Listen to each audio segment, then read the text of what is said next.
Good morning મિત્રો,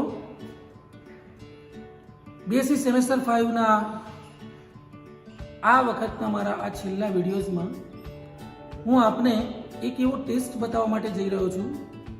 આપ શરૂઆત જ્યારે કરો છો ઋણ મૂલકની કસોટીઓ, ત્યારે એક ટેસ્ટ ઘણા બધા વિદ્યાર્થી મિત્રો જેને અવોઇડ કરતા હોય છે, પણ હું વ્યક્તિગત રીતે મિત્રો માનું છું કે ખરેખર આ ટેસ્ટ કરવો જ જોઈએ. એ એટલા માટે કે જો મિત્રો તમે આ ટેસ્ટ કરો તો આ એક જ ટેસ્ટમાં ઘણા બધા નેગેટિવ રેડિકલ્સ એવા છે કે જેનું અનુમાન આપણે કરી શકીએ છીએ.